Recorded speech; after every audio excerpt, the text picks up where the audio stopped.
Hi, and welcome to Higher Ed. I'm Luda Isaharov. Most U.S. college campuses have spent the past year and a half navigating the line between student safety and freedom of expression. Today's guest understands that conflict well. Santa Ono is the president of the University of Michigan, one of the first public universities to accept Jewish students, and one in which approximately 14% of the student body is Jewish. It's also a campus close to Dearborn, Michigan, which has one of the largest Arab populations in the country. Higher Ed had the opportunity to talk to President Ono earlier this month about the challenging year he's faced and what got him through it on both a professional and personal level. A quick note, after we recorded this interview, Santa Ono announced that he was leaving the University of Michigan to accept the role of president of the University of Florida. Here's my conversation with President Ono. President Ono, it's so lovely to meet you and speak with you today. My name is Luda Isaharov, and I graduated from the University of Oregon in June 2024. Go Ducks! Yes, go Ducks. I love my Ducks.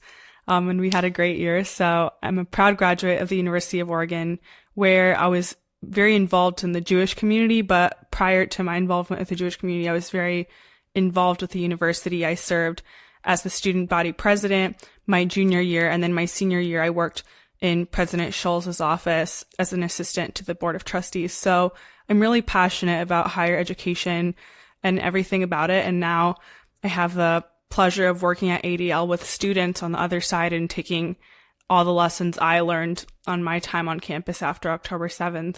You've been a university leader at multiple institutions. So I'm wondering what makes the University of Michigan special in your eyes. Oh, there's a lot of things that are special about the University of Michigan. I don't know if you've been here, but it's an outstanding academic institution. And it's one of these few universities, like the University of Oregon, that not only is very strong academically, but it's a center for knowledge creation and scholarship and research, but also has a lot of pride around its both athletic program, but also all the cultural activities that happen in a great college town like Ann Arbor or Eugene. Yes, I've heard Michigan's very fun, and it's on my bucket list to visit soon as I'm looking at grad schools. Yes. You have to check it out. It's great. Michigan is also of deep historical significance for the Jewish community because it's one of the first public universities to admit Jewish students and also home to one of the largest Jewish student populations in the country. But at the same time, we know that Michigan is also an incredibly diverse campus with many students who are personally connected to both sides of the war in Israel and Gaza. And so, jumping right in, how do you balance hearing and honoring these different perspectives, especially when emotions get so high and world events have been very tense over the past couple of years? Well, thank you so much for the question. It has been a very difficult time globally, but certainly on college campuses since October 7th.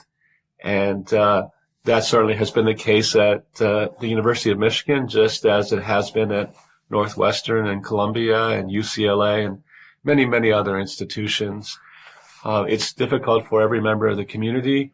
Both Jewish students and non-Jewish students have loved ones who have been impacted by conflict in the Middle East. And to answer your question, how we navigate that, I think it's incumbent on every member of the community to have empathy, to try to understand the impacts of what's happened, not only on their lives and their nation, but also the impacts it's had on every member of society.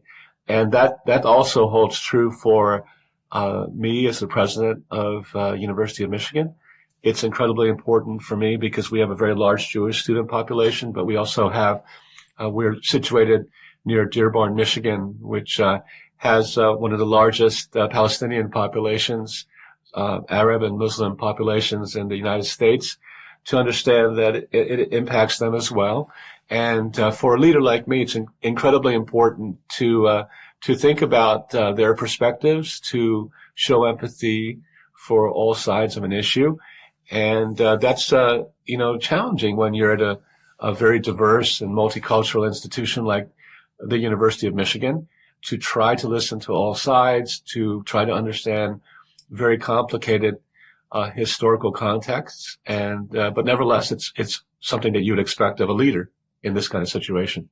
And I actually spoke to a handful of Jewish students at the University of Michigan, and one particular story that a student shared with me that meant so much to them and was so touching to them is that you actually, when the Nova exhibit pop-up was at Michigan, you met with Jewish students and attended it, and they actually ended up finding out that you attended it on your birthday. Yeah, it's true. It meant so much to those students. So can you talk about that day at the Nova exhibit and what led you to show up on a day like your birthday, especially? Well, I want to give the credit to the students because I can tell you that there were a group of students called FOG, F-O-G, Facts on the Ground. You may know some of the students that were really compiling information, partially for me, but partially because things were getting out of hand for Jewish students. They wanted to gather facts on the ground about what was happening on the Ann Arbor campus. As you know, Jewish students really experienced a very challenging situation with many protests and encampment and many chants and signs that were very hurtful. And I was very, very impressed that a group of students from FOG, Facts on the Ground, and also other students, Jewish students from Hillel and Chabad, wanted to come to see me, and they came to the president's house. And by the time they arrived, there had been, many weeks of disruption on campus, and it was very brave of them to do so. And they just explained to me what they had experienced and their request that I step up and try to address a hostile environment, a difficult environment. Some of them were graduating seniors, and they were looking forward to celebrating their last semester, welcoming their parents to the campus, and they weren't comfortable, understandably, walking through the center of the campus. We call it the Diag. And so it starts with them. And then when the Nova welcoming exhibit in Michigan, I became aware of that. I wanted to be supportive of them. And I also wanted more people outside the Jewish community, inside the university, to be aware of what happened. There hasn't been enough discussion about what happened. And what happened was horrific. And it's our responsibility as an educational institution to tell truthful stories.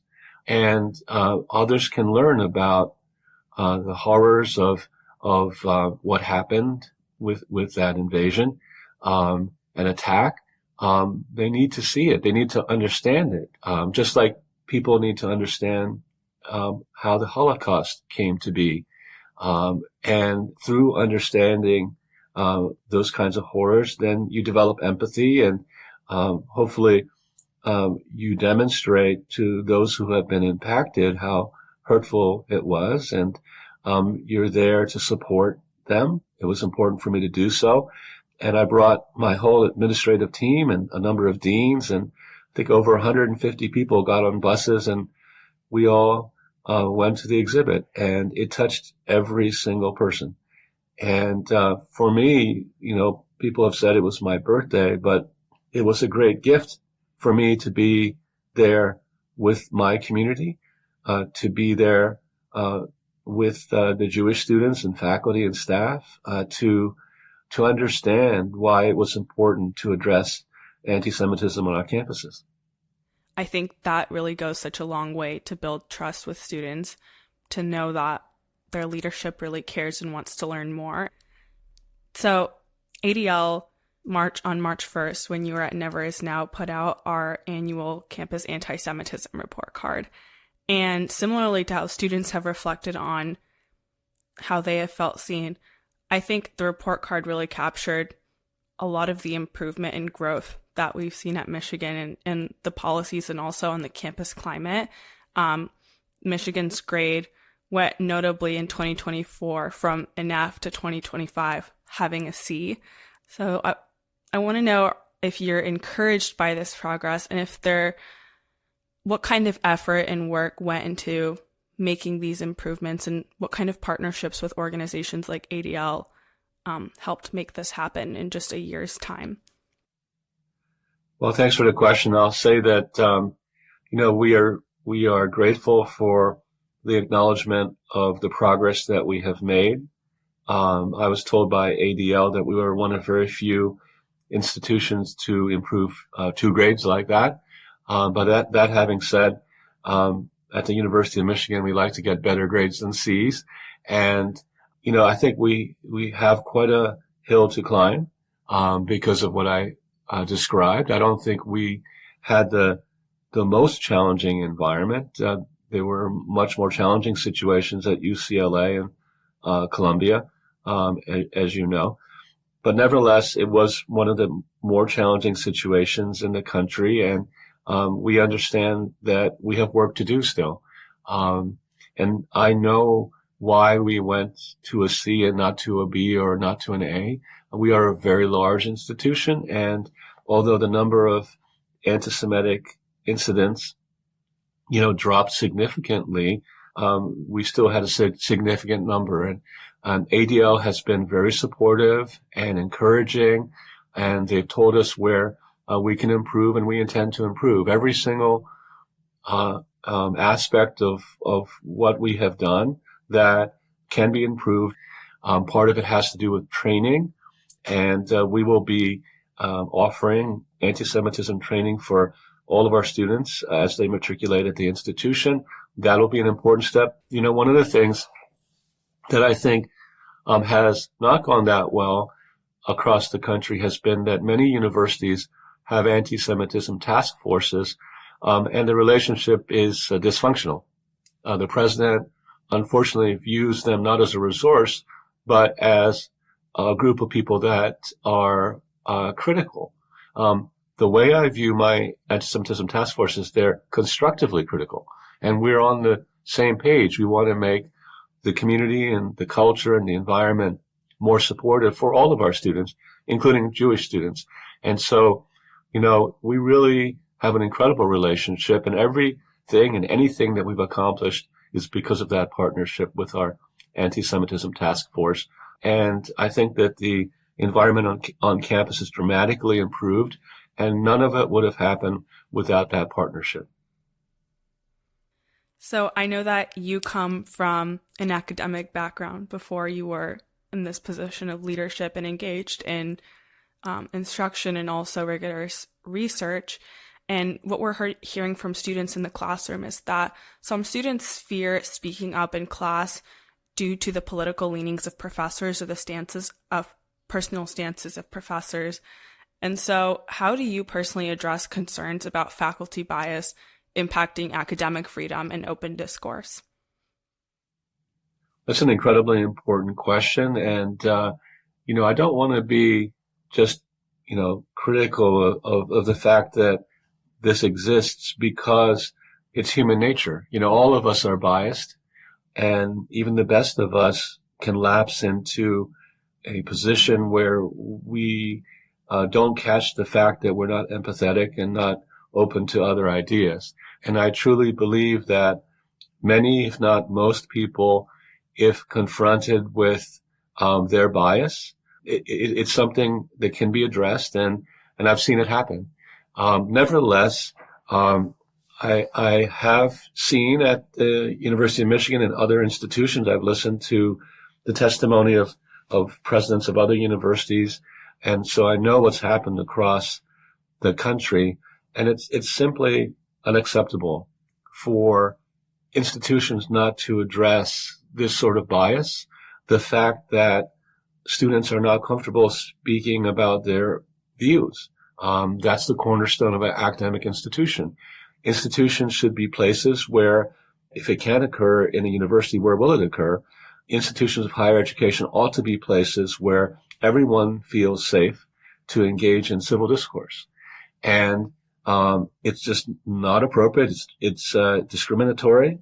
It's a Title VI violation for students to be in a class and are afraid of their own identity or their own views. And it's incumbent upon an institution, not to say that everyone will be perfect. This won't happen. Human beings are flawed and they have biases.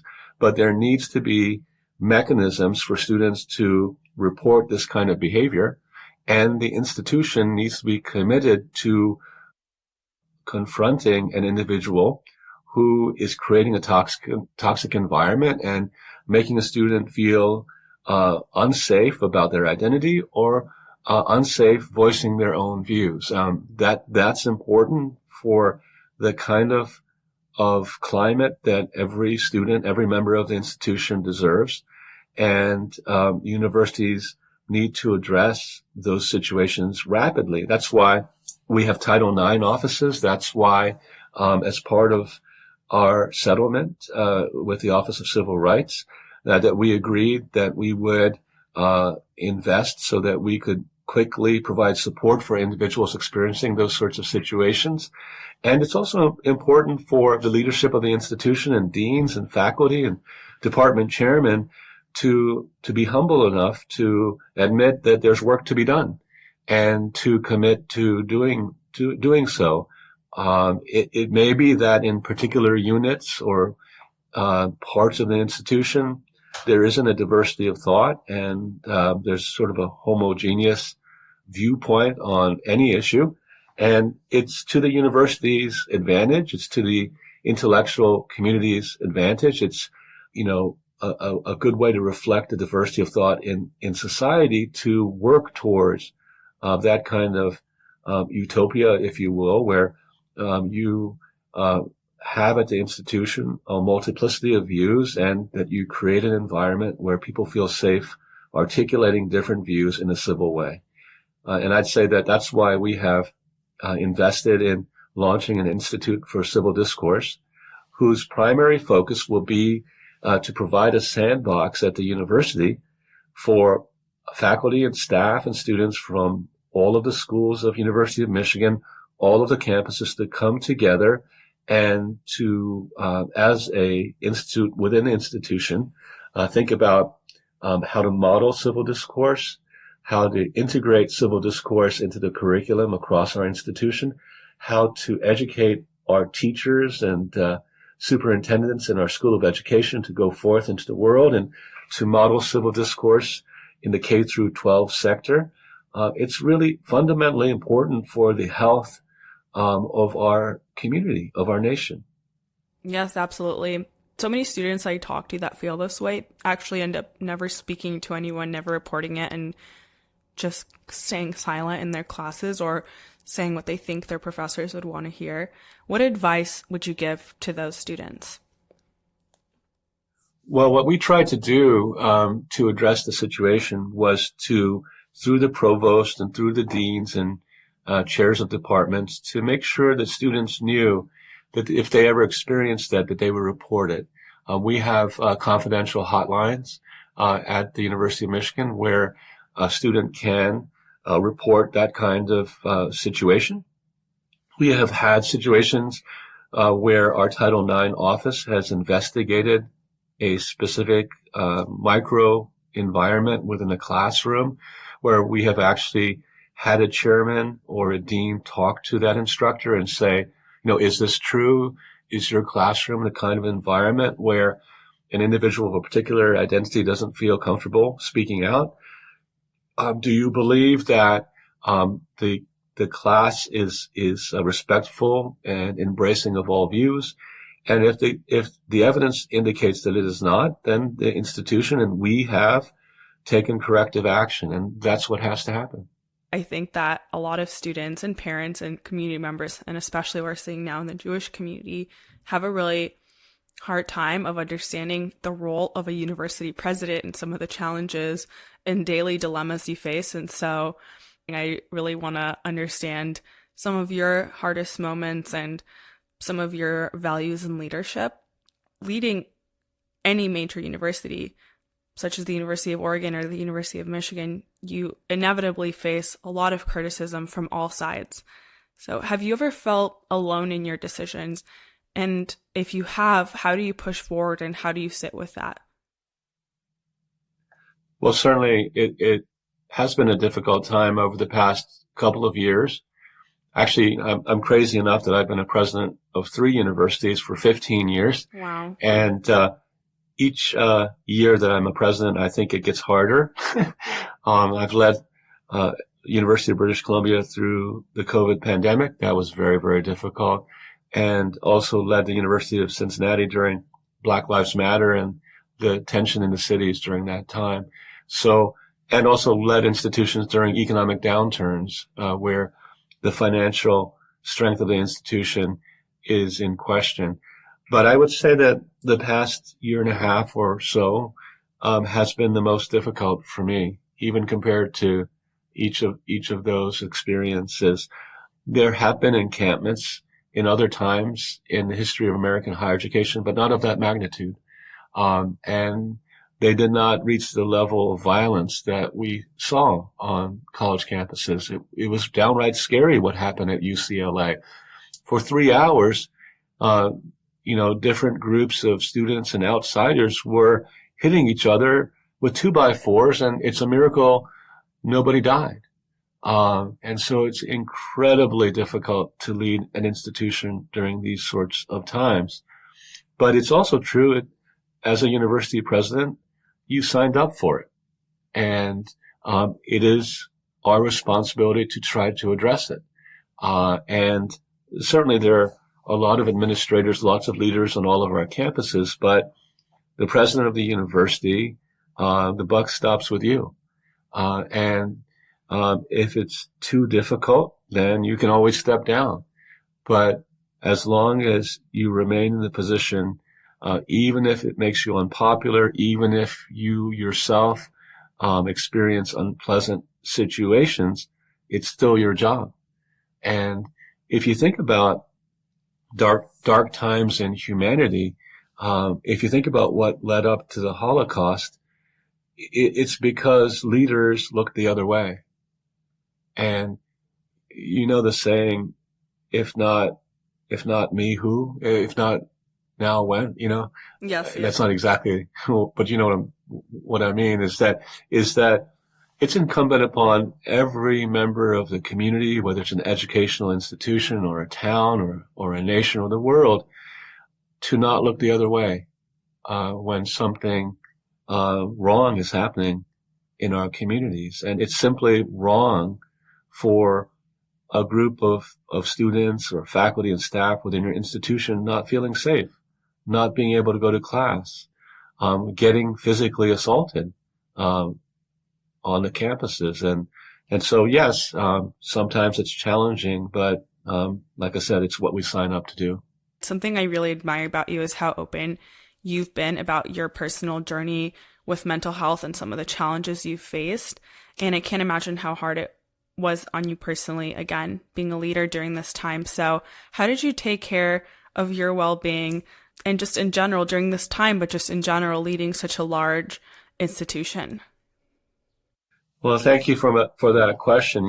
I think my empathy comes from the fact that, as you probably know, as an adolescent, a young teenager, I attempted to take my own life.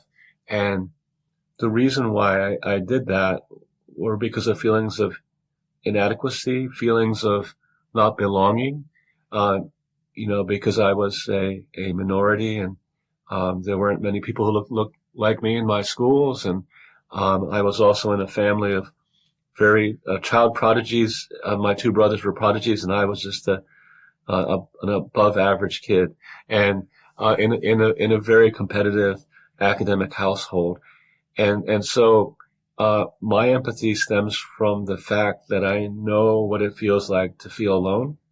I know what it feels like to feel as if I don't belong, to be in an environment where you don't have confidence and trust that those around you have your best interests in mind.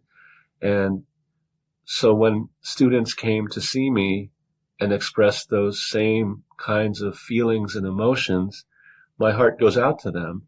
And, being there with them is part of what I want to do as a university president, and also what I need to do as a human being.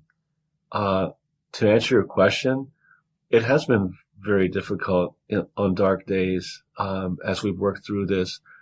I want to thank the members of my Anti-Semitism advisory committee. They become my friends.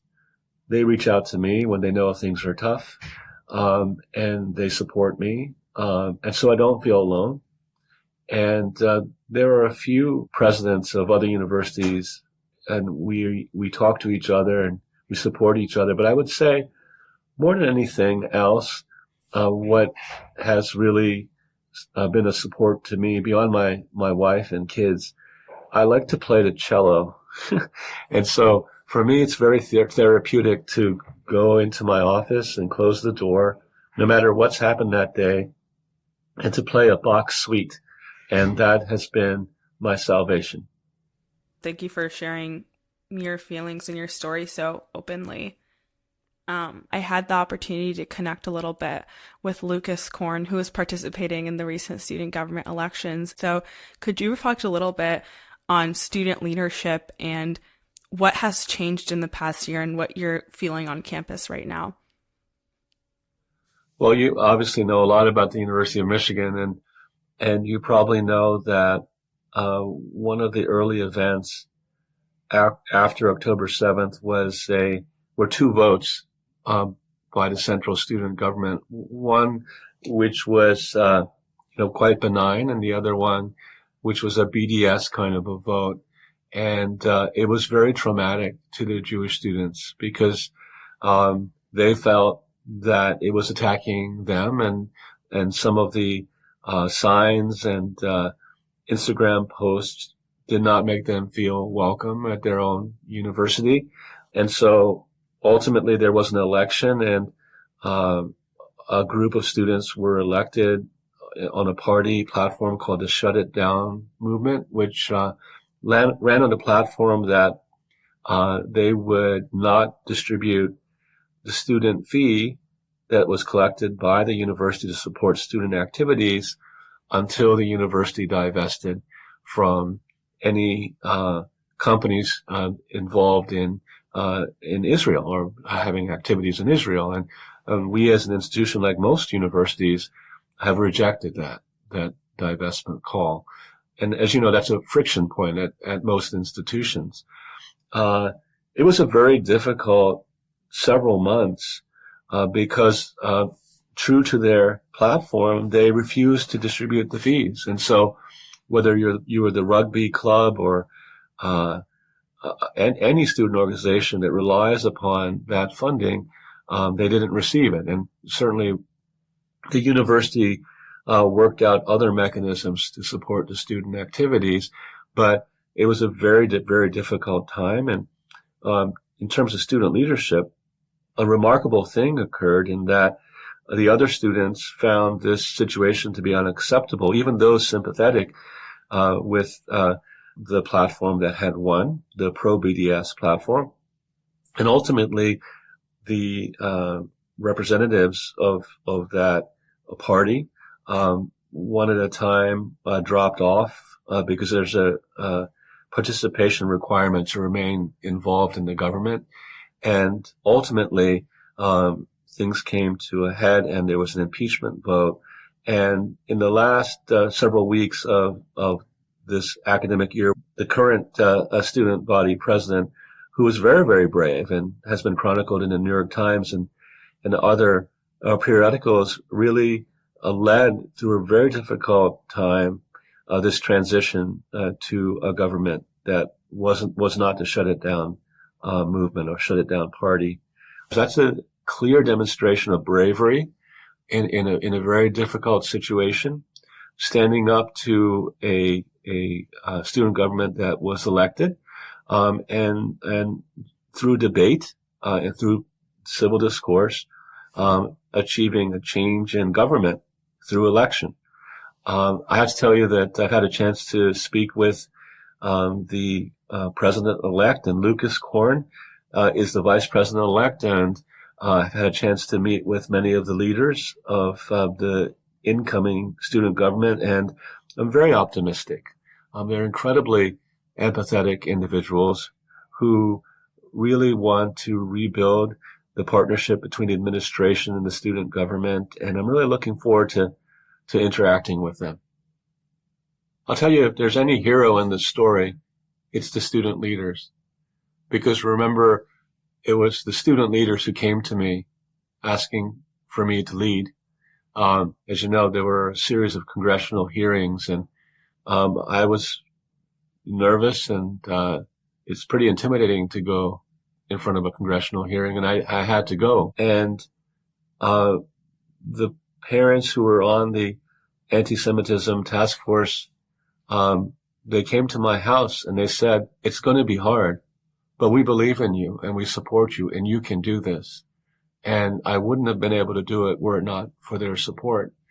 And then, as we've discussed, these students led through a very difficult period of time. And I think that we have achieved what we have achieved because of student leadership. If you could send one message to every university president across the country, what would it be? I would say that if I've watched what's happened at other institutions, the dysfunctional relationship between the Anti-Semitism task force and the president, or between the president and student leaders, is the missed opportunity. I think in many cases, a leader will think that they're in a corner and they view the task force as being a group of people that would be critical of them. And what really has to happen is for the leader to listen to the students, to listen to the task force, to take to heart that things do have to change, difficult things have to be accomplished, and that's the role of being a leader. And I think my advice would be embrace individuals who are your critics and learn from that, and lead. That's what I would say.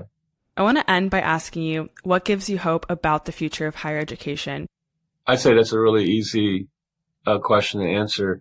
What gives me hope, in the future of higher education and actually our country are people like you and Lucas and so many other individuals who have shown tremendous bravery. You are the future.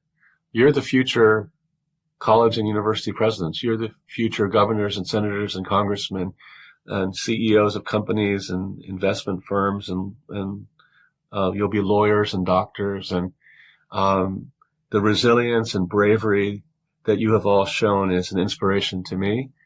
And I think that, the future is bright because of what you have all demonstrated during this time. Thank you so much, President Ono. Thank you so much for taking the time out of your busy schedule to share a bit about your institution. Thank you. And I hope that you choose the University of Michigan as your next institution. I'll definitely consider it. Take care.